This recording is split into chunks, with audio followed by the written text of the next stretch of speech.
വലിയ നോമ്പിലെ മൂന്നാമത്തെ ഞായറാഴ്ചയാണെന്ന്.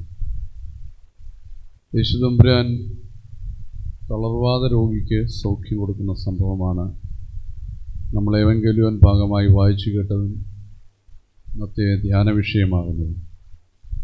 വിശുദ്ധ മർക്കോസിൻ്റെ സുവിശേഷം 2-ാം അധ്യായം 1 മുതൽ 12 വരെയുള്ള ഭാഗങ്ങൾ. യേശുതമ്പുരാൻ കഫർന്നഹൂമിൽ ഒരു ഭവനത്തിലുണ്ടെന്നറിഞ്ഞ് വളരെയേറെ ആളുകൾ അവിടെ വന്നുകൂടി. അതിൻ്റെ വാതിൽക്കൽ പോലും നിൽക്കുവാൻ സ്ഥലമില്ലാതെയായി. യേശു അവരോട് ദൈവവചനം പങ്കുവച്ചു. ആ സാഹചര്യത്തിലാണ് 4 പേർ ഒരു കട്ടിലിൽ തളർവാദ രോഗിയെയും ചുമന്നുകൊണ്ട് അവിടെ വരുന്നതും യേശുവിനെ കാണുവാനും യേശുവിൻ്റെ അടുത്തെത്തുവാനും സാധിക്കാത്തതുകൊണ്ട് തിരുവചനത്തിൽ പറയുന്നു, ആ ഭവനത്തിൻ്റെ മേൽക്കൂര നീക്കം ചെയ്തു, എന്നിട്ട് ആ രോഗിയെ യേശുവിൻ്റെ അരികിലേക്ക് ഇറക്കി എന്നാണ്. ഈ കൊണ്ടുവന്നവരുടെ വിശ്വാസം കണ്ടിട്ട് യേശു പക്ഷവാത രോഗിയെ സൗഖ്യപ്പെടുത്തുന്നു. അവനോട് പറയുന്നു, ഇങ്ങോട്ട് 4 പേര് ചേർന്നാണ് ആ രോഗിയെ കൊണ്ടുവന്നെങ്കിൽ അങ്ങോട്ട് അവൻ സ്വയം തൻ്റെ കിടക്ക എടുത്തുകൊണ്ട് പോകുന്ന അനുഭവമാണ്. ഒരുപക്ഷെ ചിലരെങ്കിലും ചിന്തിച്ചേക്കാം, ഇതെങ്ങനെ സാധിക്കുന്നു? വീടിൻ്റെ മേൽക്കൂരയൊക്കെ എടുത്തു മാറ്റാൻ സാധിക്കുമോ? കാലത്ത് പാലസ്തീനിലെ ഭവനങ്ങളുടെ ഒരു സവിശേഷതയായിരുന്നു വീടിൻ്റെ മേൽക്കൂര കളിമണ്ണും വൈക്കോലും കൊണ്ട് നിർമ്മിച്ചതായിരുന്നു. അത് എടുത്തു മാറ്റുവാൻ സാധിക്കുന്നത് പ്രകൃതിക്ഷോഭമോ മറ്റും വന്നാൽ യാതൊരു അപകടവും ഉണ്ടാകാതിരിക്കുവാൻ, അല്ലെങ്കിൽ അതിൻ്റെ നഷ്ടം വളരെ പരിമിതമാണ് എന്നുള്ളത് കൊണ്ടും അവിടുത്തെ ഭവനങ്ങൾ അങ്ങനെയായിരുന്നു. അതുകൊണ്ട് അതിൻ്റെ റൂഫ് മാറ്റുവാനായിട്ട് സാധ്യമാകുന്ന രീതിയിലായിരുന്നു അതിൻ്റെ നിർമ്മാണം. ആ സാഹചര്യം മനസ്സിലാക്കിയിട്ട് വേണം നമ്മളിതിനെ പഠിക്കുവാൻ. അപ്പോഴാണ് ഇതിൻ്റെ അർത്ഥം പൂർണ്ണമായി മനസ്സിലാകുന്നത്. ഏതായാലും ജനക്കൂട്ടം ഇവിടെ തടസ്സമാണ്, അല്ലെങ്കിൽ കാരണം യേശുവിൻ്റെ അടുക്കലേക്ക് എത്തുവാനായിട്ട് സാധിക്കുന്നില്ല. നമ്മൾ ഇതുപോലെ മറ്റൊരു വ്യക്തിയെ കാണുന്നുണ്ട്. ജനക്കൂട്ടത്തിൻ്റെ ബാഹുല്യ നിമിത്തം യേശുവിനെ സമീപിക്കുവാനായിട്ട് സാധിക്കാത്ത സക്കായി ഓടിപ്പൊരു മരത്തിൻ്റെ മുകളിൽ കയറുകയാണ്. യേശു അവനെ കണ്ടെത്തുകയാണ്, അവനോടൊപ്പം ഭവനത്തിലായിരിക്കുകയാണ്. അപ്പോൾ ഇവിടെ തടസ്സമായി നിന്നതിനെ, പ്രതിബന്ധത്തെ ഈ 4 പേര് അവഗണിച്ച് അതിനെ തരണം ചെയ്ത് യേശുവിൻ്റെ അടുക്കിലേക്ക് പോവുകയാണ്. ഞാൻ 2 ചെറിയ സന്ദേശങ്ങൾ മാത്രം നിങ്ങളുടെ ചിന്തയ്ക്കായിട്ട് സമർപ്പിക്കുകയാണ്. ഒന്ന്, 4 നല്ല വ്യക്തികളാണ്.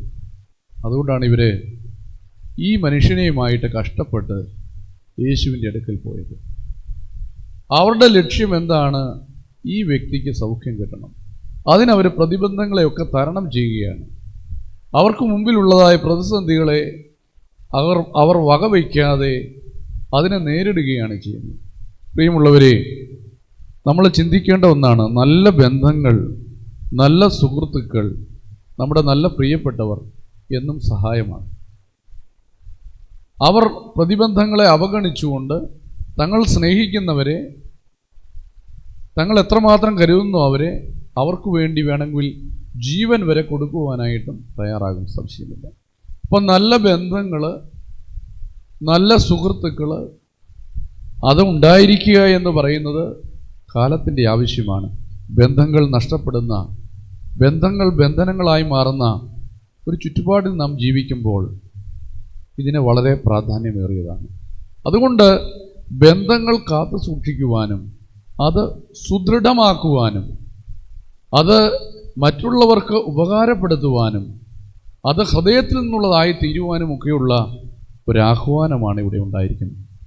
പ്രത്യേകിച്ച് നമ്മുടെ യുവാക്കൾ മനസ്സിലാക്കേണ്ട ഒരു സന്ദേശം ഇതിനകത്തുണ്ട്. നല്ല ബന്ധങ്ങളാണ്, നല്ല കൂട്ടുകാരാണ്, നല്ല സുഹൃത്തുക്കളാണ് എപ്പോഴും സഹായകരമാകുന്നത്. അപ്പം അതുകൊണ്ട് നല്ല സുഹൃത്തുക്കളെയും നല്ല കൂട്ടുകാരെയും തിരഞ്ഞെടുക്കുക എന്നുള്ളതിനും ആ ഒരു ചോയ്സിനും വലിയ പ്രാധാന്യമുണ്ട് എന്ന് തിരിച്ചറിയുക. നന്മയുടെ അംശമുള്ളവർ തീർച്ചയായിട്ടും നന്മയിലേക്ക് നയിക്കുകയുള്ളൂ. അതുകൊണ്ട് ആ ഒരു തിരിച്ചറിവ് ഒന്നാമതായിട്ട് നമുക്കിവിടെ ഉണ്ടാകണം. രണ്ടാമത് ഒരു കാര്യം കൂടെ പറഞ്ഞ് വാക്കിനെ ഉപസംഹരിക്കുവാനായിട്ട് ആഗ്രഹിക്കുകയാണ്. പ്രിയമുള്ളവരെ, ഇവരെ സംബന്ധിച്ചിടത്തോളം ഇവർ ആത്മാർത്ഥമായിട്ട് കഷ്ടത സഹിച്ച് യേശുവിൻ്റെ അരിക്കൽ ഈ മനുഷ്യനെയുമായിട്ട് വന്നു. ഇവരുടെ ഈ വിശ്വാസം കണ്ടിട്ടാണ് യേശു പറയുന്നു, ഇവിടെ പറയുന്നു, ഈ വേദഭാഗത്ത് പറയുന്നുണ്ട്, ഈ കൊണ്ടുവന്നവരുടെ വിശ്വാസം കണ്ടിട്ട് യേശു ഈ തളർവാദ രോഗിയെ സൗഖ്യപ്പെടുത്തുകയാണ്. അവനോട് പറയുകയാണ്, നിന്റെ പാപങ്ങൾ മോചിച്ചിരിക്കുന്നു. ശാസ്ത്രിമാരൊക്കെ അവിടെ കൂടി ഇവൻ എങ്ങനെയാണ് പാപങ്ങൾ മോചിക്കുവാനായിട്ട് സാധിക്കുന്നത് എന്നൊക്കെ അവിടെ ആരോപണങ്ങളും പ്രത്യാരോപണങ്ങളും ഒക്കെ നടത്തുന്നുണ്ട്. പക്ഷേ യേശു അതിനെ ഒന്നും ഗമനിക്കുന്നില്ല. യേശു ഇവൻ്റെ പാപങ്ങൾ മോചിക്കുന്നു. മറ്റുള്ളവരുടെ സഹായത്താൽ വന്നവൻ ഇപ്പോൾ ആരുടെയും സഹായമില്ലാതെ തൻ്റെ കിടക്ക എടുത്തുകൊണ്ട് പോവുകയാണ് ഇവിടെ ചെയ്യുന്നത്. പ്രിയമുള്ളവരെ, ഞാൻ പറഞ്ഞു വരുന്ന ഇതാണ്, ശരിക്കും ഈ വ്യക്തികളുടെ, ഇവനെ കൊണ്ടുവന്നവരുടെ വിശ്വാസമാണ് ഇവൻ്റെ രക്ഷയ്ക്ക് അനുഗ്രഹത്തിന് കാരണമായി തീർന്നു. അപ്പോൾ നമ്മൾ ഭക്തരാണെങ്കിൽ നമ്മുടെ ഭാര്യയാകട്ടെ, അല്ലെങ്കിൽ ഭർത്താവാകട്ടെ, മക്കളാകട്ടെ, അവർ ഭക്തിയുടെ മാർഗത്തിൽ നിന്ന് അല്പം വ്യതിചലിച്ച് ജീവിക്കുന്നുവെങ്കിൽ അവരെ തിരികെ കൊണ്ടുവരുവാനും അവരെ അനുഗ്രഹത്തിൻ്റെ അനുഭവത്തിലേക്ക് എത്തിക്കുവാനും ഒക്കെ സാധിക്കും. അപ്പം നമ്മൾ ഭക്തരാണെങ്കിൽ നമ്മുടെ ഭക്തിയും നമ്മുടെ പ്രവർത്തനവും നമ്മുടെ ശൈലിയും മറ്റുള്ളവർക്ക് അനുഗ്രഹത്തിന് കാരണമാകും. ഇതുകൂടെ ഈ വേദഭാഗം പറയുന്നുണ്ട്. ചിലരൊക്കെ ചോദിക്കാറുണ്ട്, ഭർത്താവ് പള്ളിയിൽ വരാറില്ല, ഭർത്താവ് മദ്യപിക്കാറുണ്ട്, അല്ലെങ്കിൽ ആത്മീയ കാര്യങ്ങളിൽ അല്പം അകന്നാണ് പോകുന്നത്. ചിലയിടത്ത് തിരിച്ചും കാണുമായിരിക്കും. അതിനുള്ള ഉത്തരവാണ്, നമ്മൾ ഭക്തരാണെങ്കിൽ, നമ്മുടെ വിശ്വാസം ശക്തമാണെങ്കിൽ നമുക്ക് മറ്റുള്ളവരെയും അനുഗ്രഹത്തിലേക്ക്, നന്മയിലേക്ക്, ഉയർച്ചയിലേക്ക് കൊണ്ടുവരുവാൻ സാധിക്കും. അവരെയും ദൈവത്തിൻ്റെ കരുണയുടെ അനുഗ്രഹത്തിൻ്റെ ഭാഗമാക്കി തീർക്കുവാനായിട്ട് സാധിക്കും. ഞാൻ എൻ്റെ വാക്കുകളെ ഇവിടെ ഉപസംഹരിക്കട്ടെ. രണ്ട് കാര്യങ്ങൾ പങ്കുവച്ചു.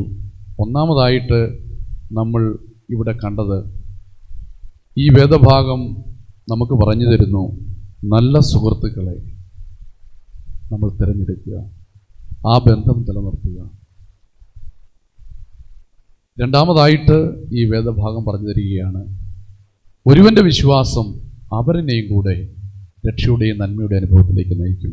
ദൈവത്തിൻ്റെ പരിശുദ്ധ റൂഹ നമ്മെ ഈ ചിന്തകളിലൂടെ നയിക്കുകയും നടത്തുകയും ചെയ്യട്ടെ. ദൈവം അനുഗ്രഹിക്കട്ടെ.